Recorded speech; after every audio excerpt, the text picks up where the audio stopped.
Hi everybody and welcome back to Murder at Bedtime. If you are a regular listener, you now know, I think, that you are all awesome. And if this is your very first time, I hope I can persuade you to stay. This is a 15 to 20 minute, no frills, waffle free, no ads, true crime bedtime story. If there is any waffle, and believe me, some people do like it, it's all at the end. So you can swish me off at the end of the tale or listen on to my gobbledygook. I'd just like to add, this is a particularly nasty story. So if you don't like such graphic descriptions, maybe give this one a miss.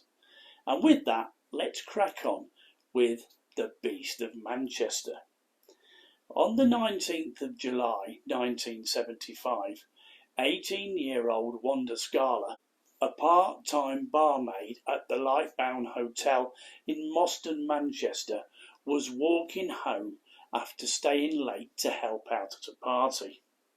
Wanda, a very popular, well-liked young lady in the community, was attacked from behind and smashed on the back of the head with a brick, then savagely beaten with it, then strangled with her own tights. She had been sexually attacked and one of her nipples had been bitten completely off. She was found the next morning on a building site, loosely covered in rubble and cardboard. The police were shocked by the level of brutality of the attack.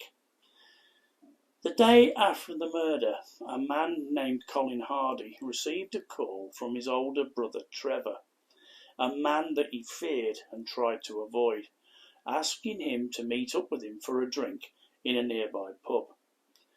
Reluctantly, Chris agreed. Trevor turned up with his girlfriend, Sheila Farrow. Now, the first part of the evening went okay, but then Trevor asked Chris if he had been questioned about the murder of the girl in the newspapers. Chris said, "No, why would I be?" To which Trevor whispered, "It was me. I done her." Now, Chris didn't believe him at first, and in shock looked over at Sheila, who nodded. Now, nobody knows why, but Chris then invited the pair back to his house. A big mistake. Sometime during the evening, Trevor decided he had made a mistake telling his brother about the murder and needed to make sure he wouldn't grass him up. Hardy went for his brother, beating him so badly he couldn't walk or talk for 2 days. He then calmly told Colin's girlfriend he was hungry and to make him some beans on toast, which she sensibly did. All this time, Sheila Farrow just watched on silently.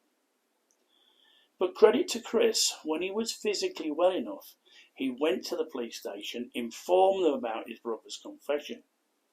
Trevor was arrested, but while in custody, knowing that Wanda had bite marks on her that could be traced back to him, he managed to persuade Sheila to smuggle a file into him, which he, and I've got to say it really set my teeth on edge because it must have been so painful, filed his teeth down.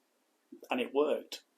His bite didn't match the marks on Wanda, and along with the alibi that Sheila also gave him, that she was with him at home all night on the night of the murder, all they had was Chris's statement about his brother's confession. Now, the police had to let him go. They could only charge him with the assault on Chris, and for that he received a suspended sentence. Chris now feared for his life and turned his house into a fortress. He told the police some poor girl will die now, and unfortunately that's just what happened. But firstly, on the 5th of March 1976, another girl was to have a very lucky escape. Trevor Hardy followed 21-year-old Christian Campbell into a pub toilet. He tried to put his hand between her legs and she resisted. He grabbed her round the throat and tried to throttle her so forcefully that she bit off part of her own tongue. Then he beat her savagely, and no doubt about it, would have killed her if he hadn't been disturbed. He then fled the scene. But Christian and other customers in the pub had got a good look at him and gave police a good description, which started to appear on wanted posters all over the Manchester area and beyond. The net was closing in on Trevor Hardy, but for one poor young lady, it didn't close in fast enough.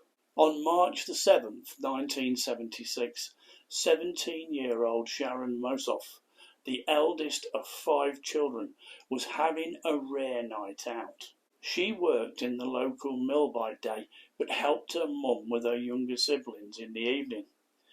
She went out with work colleagues to nearby Bolton, and when the do finished, she was going to stay with her father in Failsworth. Not being familiar with how to get there on the bus from Bolton, she rang her dad about midnight, who explained which night bus to catch. She was last seen walking by the side of Rochdale Canal, not far from her dad's house. She was pulled out of the frozen canal the next morning, and it soon became apparent that it was murder. It was found that she had been stabbed, battered, and mutilated. Her own tights were tied tightly around her neck, and one of her nipples had been bitten off. It turned out later that after going home and getting his girlfriend Sheila to dry his clothes, he then went back to the canal. He had realised he had once again left bite marks on his victim's breast. He dived into the icy water, pulled Sharon's body to the surface, and mutilated the wound on her breast with a rivet off of his jacket. Hardy now went on the run, and after weeks of unsuccessfully searching for him, the police received a tip-off, and they decided that the way to find him was to follow Sheila Farrow. So this they did, until on the 23rd of April 1976, they followed her to a house in Stockport. When the police knocked on the door, Sheila answered it, and when asked if Hardy was there, she said no, he's not here, but at the same time pointed up to the trapdoor entrance of the loft or attic space. A police officer went up the ladder, pushed open the door and said, "Come on, Trevor, come on down." Whereas this supposed tough guy from a corner of the attic replied, "I'll come down if you don't hit me." Once out of this madman's clutches, the clearly relieved Sheila, glad that her own nightmare was now over, was more than happy to help the police. When arrested, he was charged with the 2 murders and the attack on Christian in the pub toilet, all of which at first he denied.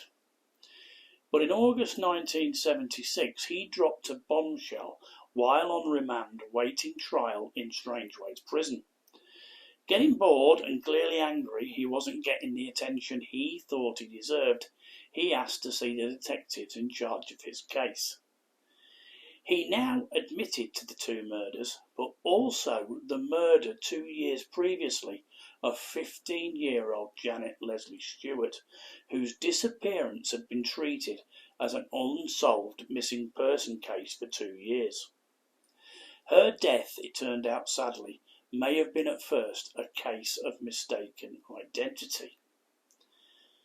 Back in 1972, Stanley O'Brien was drinking with Trevor Hardy in a local bar when they got into an argument over whose turn it was to buy the drinks. An explosive Hardy stormed out of the pub. Phew, a near miss for Stanley, you might think, but not so. A few minutes later, Hardy returned. This time he arrived with a pickaxe, and he beat Stanley with it so severely he wasn't able to work again after the attack.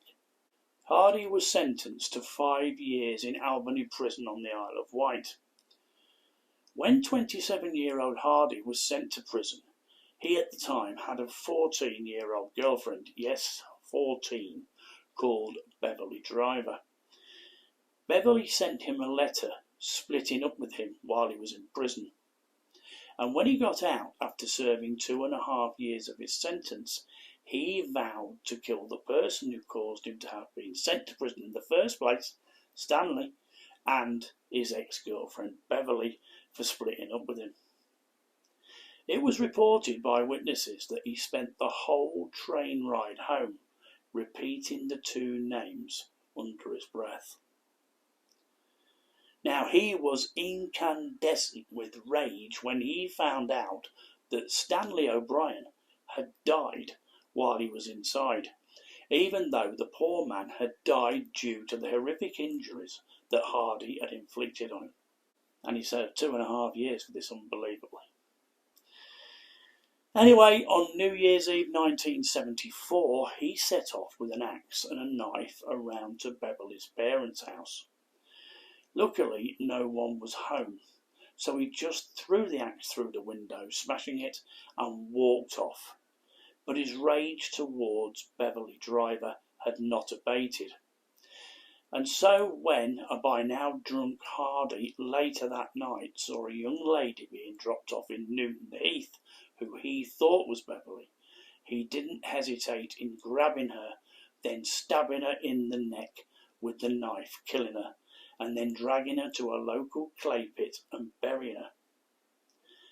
Now, it turned out it wasn't Beverly Driver. It was 15-year-old Janet Leslie Stewart. She was the Rose Queen at her local church and was just on her way to a New Year's Eve party in Newton Heath. It would turn out that Hardy would return to dig up and mutilate Janet's body on many occasions, decapitating her and throwing her head in a nearby lake and scattering her body parts. It would be 2 years later when the family would have their cherished Janet returned to them after Hardy took them to the places he had disposed of her. So Hardy was tried for the 3 murders of Janet, Wanda and Sharon. But at his trial in April 1977, Hardy shocked everyone by 5 days into the trial, changing his plea to not guilty to murder, even after his confessions, and instead changed his plea to manslaughter due to insanity, but the court did not accept the plea. So he then dismissed his legal team and decided to defend himself. 3 psychologists testified that even though he had psychopathic tendencies, he did know what he was doing was wrong. Trevor Hardy was found guilty of all 3 murders and sentenced to life, in this case 35 years in prison. After he had served 30 years, he appealed his sentence and was told he would never be released and was now being given a whole life tariff. And I'm sure, much to the relief of everyone, Hardy died of a heart attack on the 25th of September 2012 at Wakefield Prison, aged 67. Hardy is sometimes known as the forgotten serial killer, due to his killings being knocked off the front page due to the Yorkshire Ripper killings taking place at the same time. Something that really did rile him, but make no bounds about it, this guy would have kept killing and is just as evil as Peter Sutcliffe. Anyway, a really evil man, and I hope you found that story of interest. It's time for the waffle. And first up tonight, I realised I hadn't mentioned my mate Trev recently. You know the one, the lottery winner, who says I'm the most boring man with the most boring voice in the world. Well, in the latest heatwave, he was having trouble sleeping, waking up in the night, but within minutes of switching on my podcast, he was once again sleeping like a baby. One particular evening, he switched me on 6 times, and it worked like a dream. He said it took 10 listens of going back to where he remembered he'd been before he fell asleep to get to the end of the episode, and highly recommends me to any insomniacs out there. If anyone watches my other channel, the exiled Yellowbelly, you will have seen me brave the hot weather to climb the hill to the monument to the American martyrs. Now, please give that a look. And also, please give a look at the new episode that I just brought out about the Quarrenden Centaur, which is very Harry Potterish. So I think you'll enjoy that. As you know, I've got an absolutely lovely daughter who's a tattooist called Keita, and I have done some little bits and bobs with her, but I've been trying to get her to do an episode of Murder at Bedtime for years. We nearly did a couple of years ago, but she became too busy with her tattooing. Please remember, if you're listening to the podcast, please rate and review, and if you're watching the YouTube channel, please give it a thumbs up and subscribe. It's totally free. Anyway, I think that's it for tonight. Stay cool in these really hot temperatures, and I'll see you next time. Bye-bye.